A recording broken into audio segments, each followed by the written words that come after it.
Look, I need to tell someone about what happened at my company because honestly, I'm still processing how everything went so wrong. My name is Lainey. I'm 29 and I used to think I had a pretty good job at this mid-sized software company downtown. When I started there 2 years ago, everything seemed perfect. Decent pay, good benefits, and my supervisor, Alistair, seemed really nice during the interview. He was probably in his late 30 seconds, one of those guys who actually listens when you talk and doesn't make you feel stupid for asking questions. The first few months were honestly great. Alistair would check in with me regularly, help me learn the systems, and never made me feel rushed when I was figuring things out. He had this way of explaining things that made sense. You know, like when I messed up processing something, instead of getting mad, he'd sit down and walk me through it step by step. I thought I'd finally found a workplace where people actually cared about helping you succeed. But here's the thing. Nobody tells you about nice supervisors. They expect you to actually do your job well, and I was doing my job well at first. I was handling routine tasks, managing communications, keeping track of paperwork, standard office stuff that I'd done before. The problem started when Alistair began giving me more responsibilities. Suddenly, I'm tracking metrics, coordinating with different departments, managing databases. The workload kept growing, and honestly, it was getting overwhelming. I tried talking to him about it, but he'd always say things like, "I know you can handle this," or, "You're doing great. Just prioritize the urgent stuff first." Easy for him to say when he's not the one drowning in spreadsheets and phone calls. Meanwhile, my coworkers seem to have normal workloads while I'm staying late, trying to catch up on everything. It felt like he was singling me out, piling more work on me than anyone else.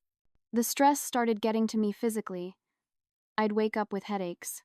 My stomach would hurt thinking about going to work, and I was constantly anxious about missing deadlines or making mistakes. When I mentioned feeling overwhelmed during our weekly check-ins, Alistair would just nod and suggest time management techniques or offer to help me organize my tasks better. But that wasn't the point. The point was that I had too much to do in the first place. What really bothered me was how he'd give me feedback on my work. It wasn't mean or anything, but he'd point out small errors or suggest improvements in this way that made me feel like nothing I did was ever good enough.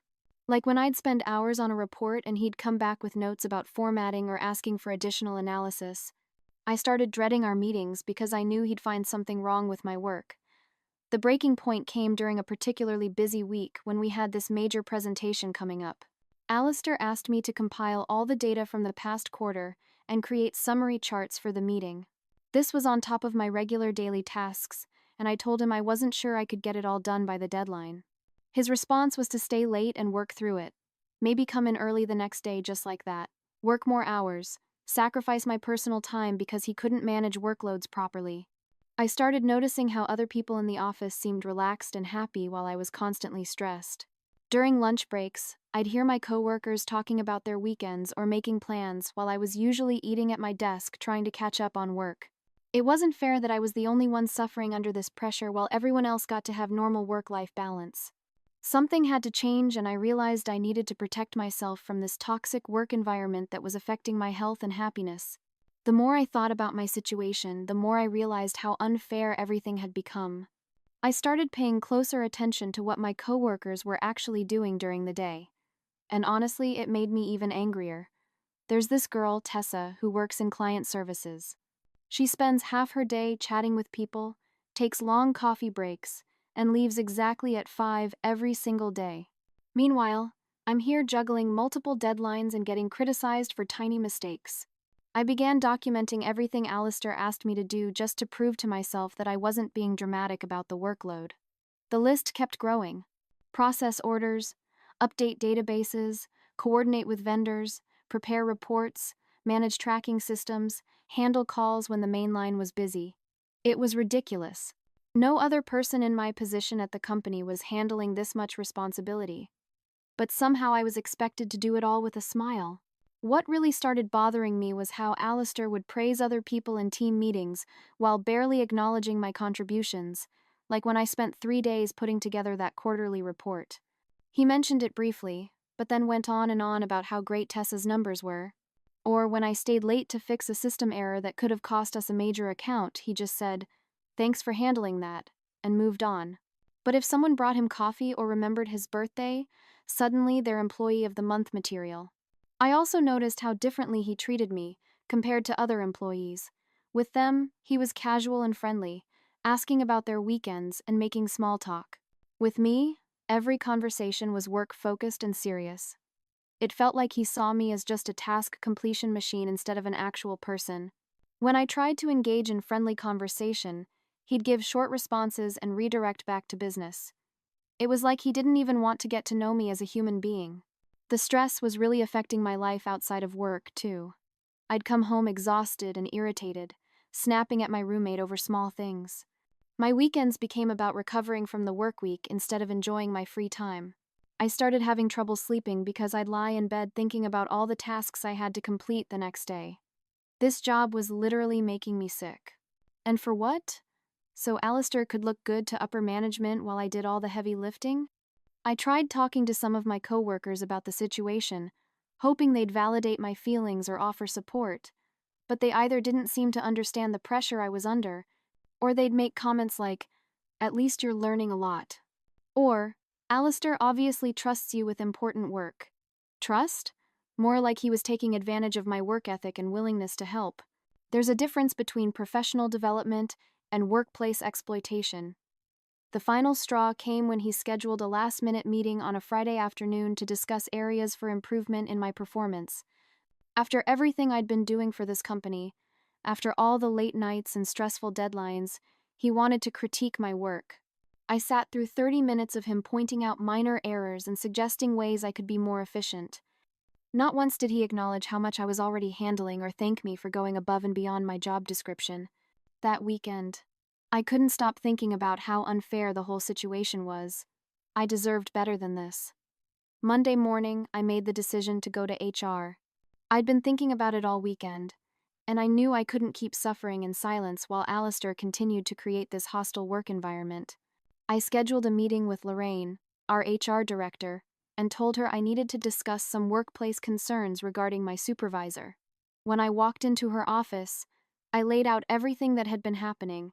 I explained how Alistair was constantly piling excessive work on me, creating unrealistic deadlines, and making me feel inadequate through his constant criticism. I told her about the stress headaches, the anxiety, and how his management style was affecting my health and well-being. I made sure to emphasize that his behavior was creating a toxic work environment that was impacting my ability to perform my job effectively. Lorraine listened and took notes, asking questions about specific incidents and timelines. She seemed genuinely concerned, which made me feel validated for finally speaking up. I wasn't being dramatic or oversensitive. This was a legitimate workplace issue that needed to be addressed. When she asked if I had any documentation, I showed her my list of all the tasks Alistair had assigned me beyond my original job description. The evidence was right there in black and white. I also mentioned how differently Alistair treated me compared to other employees, how he was friendly and casual with everyone else but strictly business with me. It felt discriminatory, like he had some kind of personal issue with me that was affecting his professional judgment. Lorraine made more notes and assured me that they would investigate the situation thoroughly.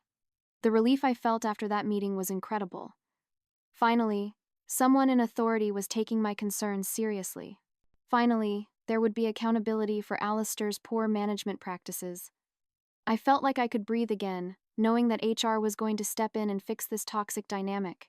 I even started imagining how much better work would be once Alistair learned to treat me with the respect and appreciation I deserved. A few days later, Lorraine called me for a follow-up meeting. She explained that they had reviewed my concerns and would be addressing the situation with Alistair directly. She emphasized their zero-tolerance policy for workplace harassment and assured me that steps would be taken to ensure a more positive work environment. Everything was going exactly as it should. But then something unexpected happened. Instead of Alistair changing his management approach or apologizing for his behavior, he started acting even weirder around me. He'd barely make eye contact during meetings. His responses to my questions became shorter and more formal. And he stopped giving me feedback on my work altogether. It was like he was trying to minimize all interaction with me, which wasn't solving the problem at all. Within 2 weeks of my HR meeting, Lorraine called me into her office again. This time, her tone was different, more serious and formal. She explained that after their discussion with Alistair about creating a better work environment, he had decided to submit his resignation. He would be finishing out his 2 weeks and then leaving the company to pursue other opportunities. I was shocked. I never expected him to actually quit over this. Part of me felt satisfied that my complaints had been taken seriously enough to result in real consequences. But another part of me started worrying about what this meant for my day-to-day work situation. Who was going to manage our department? Who would I report to? And honestly, who was going to handle all the tasks that Alistair usually took care of? Lorraine assured me that they would begin the search for a replacement immediately, and that in the meantime, I should continue with my regular responsibilities and reach out if I needed any support during the transition period. Alistair's last 2 weeks were incredibly awkward. He barely spoke to me except when absolutely necessary for work handoffs. And when he did, his tone was completely professional and cold. I could tell he was angry about the whole situation, but honestly, that just proved my point about his poor management skills. A good leader would have taken the feedback constructively instead of getting defensive and running away from the problem. During his final week, he scheduled individual meetings with everyone in our department to transition ongoing projects and responsibilities. When it was my turn, he handed me a detailed list of tasks that he'd been handling. Things I had no idea were even part of our department's workload. Client escalations, vendor negotiations, budget planning, monthly reports to senior management, interdepartmental coordination meetings. The list went on and on. Lorraine said you'll be handling these temporarily until they find my replacement, he said, sliding the paperwork across the desk. I stared at the list, feeling my stomach drop. This wasn't what I had expected when I complained to HR. I thought they would just make him treat me better, not dump his entire job on me while he walked away from his responsibilities. I tried to ask him questions about some of the more complex tasks, but his answers were brief and unhelpful. It was clear he wasn't interested in making this transition easy for anyone. When I mentioned that some of these responsibilities seemed beyond my current skill level, he just shrugged and said, "You'll figure it out. You're smart enough." His sarcasm was obvious, and it felt like he was setting me up to fail out of spite. After Alistair left, reality hit hard. Suddenly, I was trying to manage not only my original tasks, but also everything he used to handle. The client escalation calls alone were overwhelming. These were angry customers with complex problems that required decision-making authority I didn't have. When I tried to escalate issues to other managers, they'd tell me to handle it myself since I was covering operations. The vendor negotiations were even worse. These companies expected to deal with someone who understood contracts, pricing structures, and long-term business relationships. I was winging it based on whatever notes Alistair had left behind, which weren't nearly detailed enough. One vendor actually asked to speak with someone who knows what they're talking about after I couldn't answer basic questions about our policies. Meanwhile, Lorraine kept checking in to see how I was adjusting to the increased responsibilities. Every time I mentioned feeling overwhelmed or needing help, she'd remind me that this was temporary and that it showed great initiative on my part to step up during the transition. She made it sound like this was some kind of opportunity instead of acknowledging that I was drowning. The worst part was realizing how much work Alistair had actually been doing that I never saw. All those times I thought he was just sitting in his office, doing nothing. He was actually managing client relationships, solving complex problems, and dealing with senior management pressures. Now that I was trying to handle even a fraction of his responsibilities, I was working 10-hour days and still falling behind. My coworkers started looking at me differently too. Instead of the sympathy I expected for being overwhelmed, some of them seemed annoyed that projects were moving slower or that I couldn't answer questions the way Alistair used to. Tessa actually made a comment about how things ran smoother before when I couldn't immediately resolve a client billing issue. 3 weeks into this nightmare, I realized that my HR complaint had backfired completely. Instead of improving my work situation, I had created a worse problem for myself. But by then, it was too late to take anything back. A month after Alistair left, everything was falling apart. And somehow, everyone was acting like it was my fault. The client complaints were piling up because I couldn't handle complex account issues the way he used to. One major client actually threatened to cancel their contract because I missed important details in their service agreement renewal. When I tried to explain to senior management that I was still learning these processes, they just looked at me like I was making excuses. The worst part was that Lorraine kept scheduling these check-in meetings where she'd ask how I was managing my expanded responsibilities. But every time I brought up specific problems or asked for additional support, she'd give me these generic responses about growing into the role and showing leadership potential. It was like she wasn't actually listening to what I was telling her about being overwhelmed. Meanwhile, the search for Alistair's replacement was moving incredibly slowly. Lorraine mentioned they'd interviewed several candidates, but hadn't found the right fit yet. In the meantime, I was expected to keep everything running smoothly, while learning complicated processes that Alistair never properly trained me on. It felt like they were using me as free labor instead of prioritizing finding actual qualified management. Things got even worse when I made a major mistake with a vendor contract. I missed a renewal deadline that Alistair used to handle, and it cost the company a significant discount on services we needed. When the accounting department questioned the unexpected expense, it all traced back to my oversight. Senior management called me into a meeting to explain what happened, and I could tell they weren't happy with my explanation. That's when Lorraine suggested I might benefit from professional development opportunities to better handle my current responsibilities. She handed me information about project management courses and leadership seminars, all things I'd have to complete on my own time.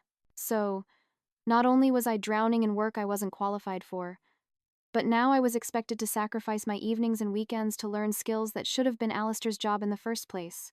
The final straw came when they brought in a temporary consultant to help with some of the more complex client relationships I'd been struggling with. This consultant, Julian, was basically doing half of what used to be Alistair's job, except he was costing the company way more money than Alistair's salary ever did. And the insulting part, Julian kept asking me to handle the administrative support for his work. So, I was right back where I started, plus all the extra responsibilities they still expected me to manage. During one particularly frustrating week when 3 different problems blew up simultaneously, I finally snapped at Lorraine during our check-in meeting. I told her that this situation was completely unfair, that I was being set up to fail, and that the company needed to either find Alistair's replacement immediately or significantly reduce my workload. Her response was to suggest I might want to reassess whether this growth opportunity aligns with my career goals. Growth opportunity? I had filed a complaint about being overworked and stressed, and somehow that had resulted in even more work and stress. The irony was unbelievable. I started wondering if Alistair had actually been protecting me from even worse responsibilities. And now that he was gone, I was experiencing the full weight of what the department actually required. I also couldn't help but notice that some of my coworkers were avoiding me or acting differently around me. Word had gotten out that my complaint led to Alistair leaving, and not everyone was happy about the disruption it had caused.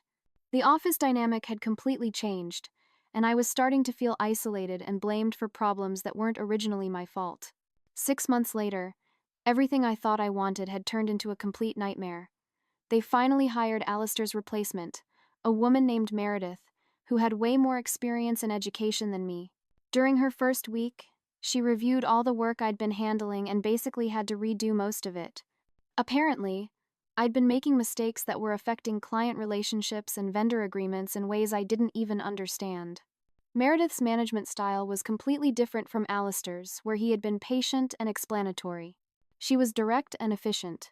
She reassigned most of the complex responsibilities back to appropriate levels and made it clear that my role was strictly administrative support. At first, I was relieved to have a normal workload again, but then I realized what this meant for my career growth and how I was perceived in the company. The worst part came when I overheard Meredith talking to Lorraine about the mess she'd inherited from the previous transition period. She mentioned having to rebuild relationships with several clients who were frustrated by poor communication and missed deadlines during my time managing those accounts. Hearing her describe months of my hard work as damage she needed to fix was humiliating beyond words. But the real devastation came when I found out what had happened to Alistair after he left.